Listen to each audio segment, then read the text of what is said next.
Welcome back to the Kosi Arsenal podcast. My name is Kosi. Welcome back to a brand new video. This is the latest Arsenal news and transfer news as well. Gyokerez Jesus is injured once again. Mikel Arteta has confirmed that he has a problem with his groin, but Arsenal are working 24/7 to get him in the right conditions for his campaign. We're going to talk about Nketiah, who's also close to getting his move to Nottingham Forest. Forest have been trying to agree a deal with Arsenal before last weekend. However, Arsenal decided that the player will be part of the squad this weekend and then he can move on in the coming days. But what happens with Gyokerez Jesus injured and also Nketiah gone? This is the same reason why we have been singing, can we get a striker? Potentially, Arsenal getting a striker would depend on Nketiah leaving, but also Gyokerez Jesus getting that injury. It is something that we've got to look into. Hit that like button, subscribe to the channel as well. This video is brought to you by KiwiBet, a new betting and gaming platform in Uganda.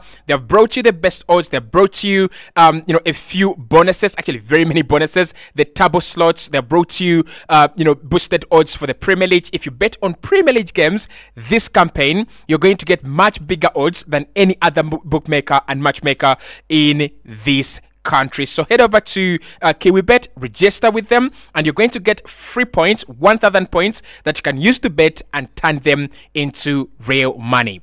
Let's start off with Mikel Arteta's words on Gyokerez Jesus, because this is where the problems actually begin. Mikel was asked about Gyokerez Jesus and his absence from the recent Aston Villa game, and he said Gyokerez Jesus, unfortunately, he felt something in his groin. We need to assess him. We need an MRI scan to see what really happened. We will have to see the results and see if it's a matter of days or weeks, says that was according to James Ollie from ESPN, but that is what Mikel Arteta said in response. Now, news coming out from Fabrizio Romano's podcast, the Here We Go podcast, he says that what he's hearing is that Gyokerez Jesus did some tests with Arsenal today and it was quite positive. The expectation is that he's not out for long. More tests to follow in the next hours, but Arsenal are not scared at all, not so worried at the moment. Fabrizio Romano confirming that Gyokerez Jesus might be out, but he will be back in time for the better part of the campaign.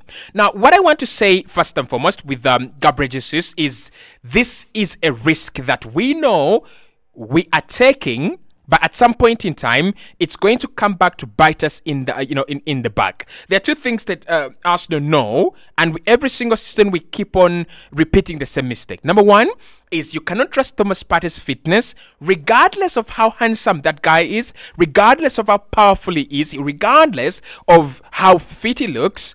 Thomas Partey cannot play 38 games in a campaign. He cannot play all the games for you in a campaign anymore. He is injury prone. Now, the other player that Arsenal are willing to rely on, and we are not willing to move them on, we are not willing to do anything, that player is Gyokerez Jesus. I don't have a problem with Arsenal going, he's our player, and therefore we're going to keep him, therefore we're going to trust him.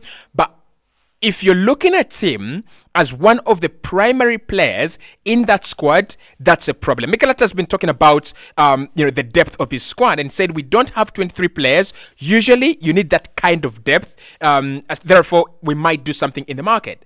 And I'm like, yes, we don't have 23 players at the moment. But do you realize that Partey and Gyokerez Jesus and Alexander Zinchenko at the same point, at the same time, are now liabilities in terms of fitness, in terms of availability as well? Do you know that those are liabilities at the moment? Because for me, I see them as liabilities. So what do we do with Gyokerez Jesus? He's going to be out for a couple of days or a couple of weeks.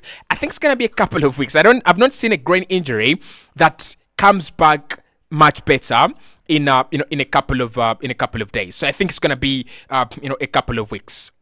That puts us in a very precarious situation because Nketiah is also looking to finalize his move to Crystal Palace unless Arsenal are going to do the unthinkable. Unless Arsenal are going to say, because Gyokerez Jesus is injured, we are not going to sell Nketiah as we don't want to sign a striker. It is Mikel Arteta's words last week. He said, we don't think we need a striker. We already have our players. We already have our strikers. Fall in love with our strikers.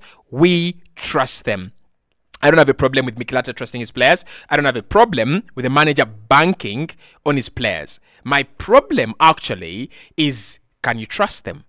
It's as simple as that. Can you trust Kai Havertz to bury one of two good opportunities against Villa at the Villa Park? You can't. Can you trust Nketiah to score 10 goals in 15 games, right? Even if he's getting the opportunities and goal scoring chances? No, you can't. So Eddie's going to Nottingham Forest. A deal is very close at around 30 million euros. I think we will be foolish. We will be utter idiots if we allow Eddie to go and don't bring in a player like Gyokerez, or we don't bring in a striker.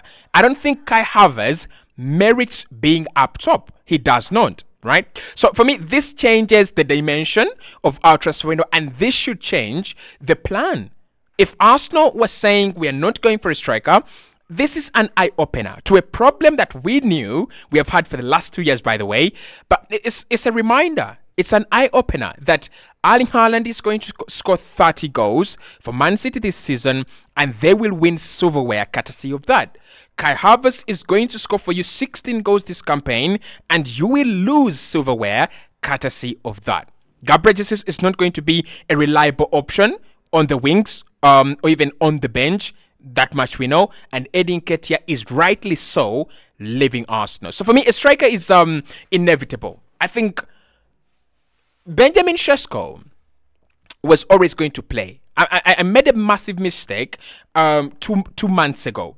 I said Sesko would come in to be a backup to Kai Havertz. Sesko cannot be a backup to Kai Havertz. And mind you, by the way, I didn't like Sesko, and I still don't feel he is there. I think he's a good striker. I think he's a good prospect, but he needs another 5 years, maybe not 5 years, 3 years to develop into the player that I would take at Arsenal. So my problem with Arsenal right now is even the likes of Sesko, we are not tracking. And I want to understand, where did the transfer of a striker break down at Arsenal?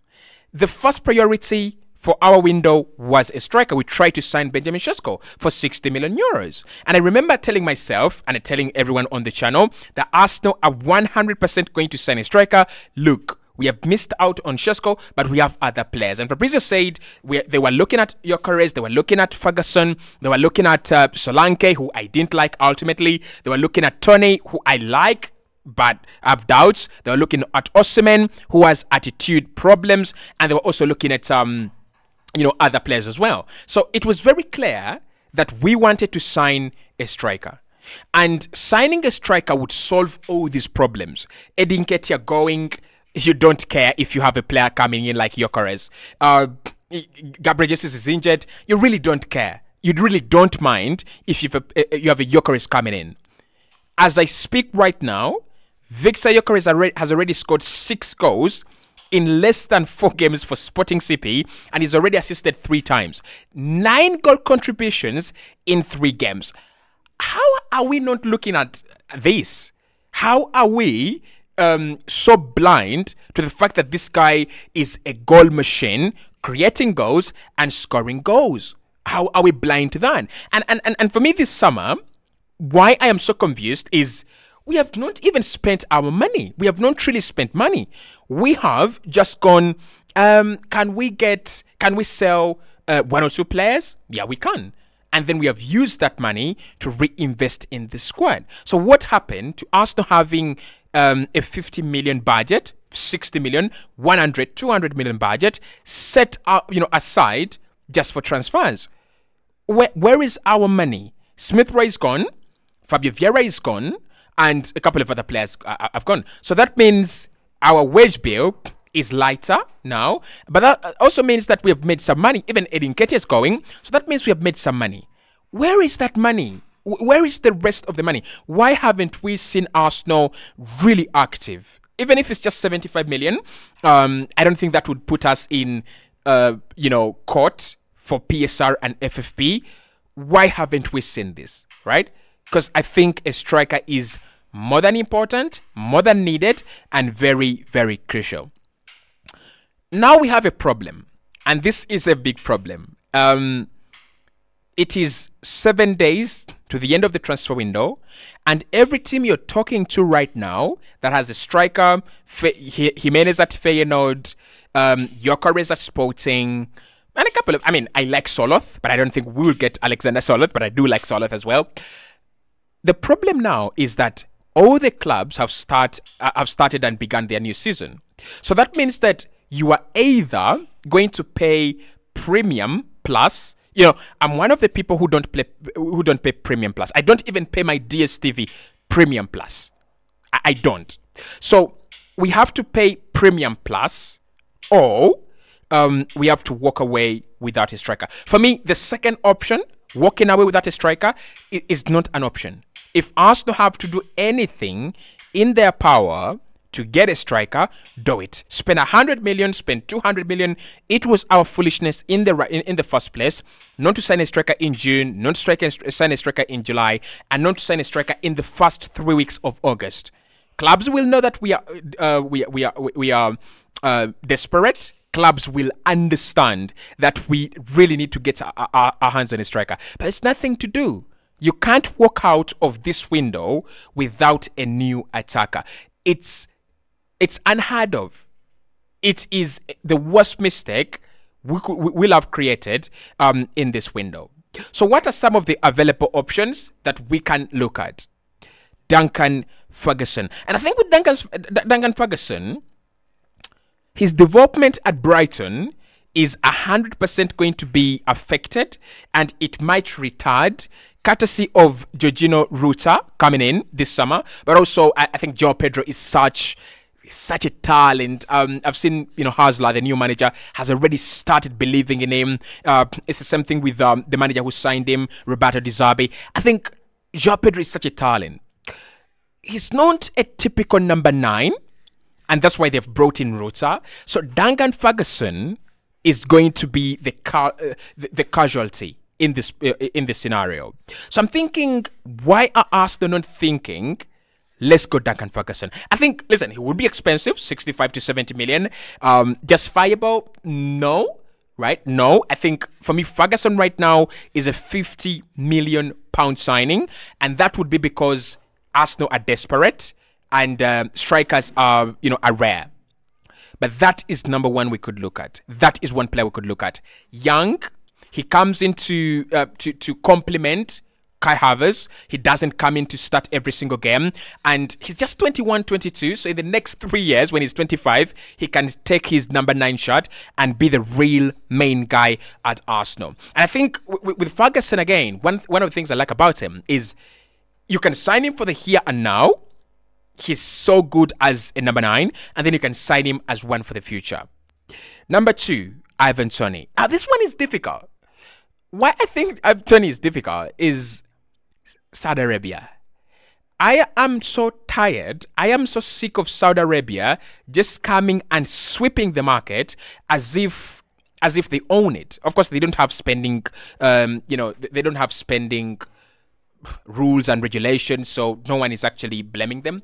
But I think Ivan Toney to Arsenal would make a lot of sense. The problem with this is because there is Saudi Arabia and Brentford are willing to get the maximum, premium, we might actually have to pay more money than what we are supposed to have paid for Ivan Toney. I don't want that. But he's a well-established striker, Championship, Premier League, 27. The experience is there. I don't think for Toney, he's that kind of striker that has to start every game. At a club like Chelsea, Arsenal, Liverpool, Man United, I don't think he's a striker that has to start every game. Of course, at United, sorry to say, he starts every game. He's better than what they have. Okay, he's better than what we have at Arsenal, honestly. I don't want to lie. But the point is, if Mikel wants to play Kai still, he can play his Kai Havertz while we wait for Toney to come on the 60th minute or 65th. And again, he's a game changer. You remember him scoring an equalizer against Arsenal, in that season where we were crumbling to win the league. He's a game changer. He can come on and be your Leandro Trossard. So you could have Trossard, maybe Toney and Merino, and maybe Calafiori. That would be a much better bench as compared to what we have now. Number 3 is a player that we've been linked with for quite some time, and that is Jonathan David at Lille. Now, Jonathan David was linked at West Ham. West Ham ended up signing Niklas Füllkrug. There are decisions that West Ham make, and I'm like, okay, can you explain that in explicit terms? How have you left a young player with a resale value and a big prospect, and he's also scoring goals now, for Niklas Füllkrug? I mean, I'll never understand. But of course, I know what Füllkrug does, but yeah. Jonathan David is another player who's available. I think with David, it is time for him to move. The problem is, I don't see him as Arsenal's main striker if Kai Havertz breaks down or Kai Havertz doesn't work out. So that's my problem with Jonathan David. Lastly, I'm going to go with listen, Gyokerez and Osimhen are expensive, and I don't think Arsenal are looking to spend hundreds of millions or 90s of millions on these guys. So the last option I'm going to go with is Jimenez at Feyenoord. You like him? I like him. We know nothing about him. Yes, we know nothing about him, but we like him. As long as we like him, he's the guy. Okay, the reason why I think Jimenez is a good buy, young, and Forest have been trying to sign him. That would worry me. Like, Jimenez, Nottingham Forest, they're also wanting Nketiah. Are we really on the same page? But I wouldn't really mind. And maybe Openda, if RB Leipzig would be willing to sell, Openda is a name that we could actually look at. But a striker for me, guys, is crucial now.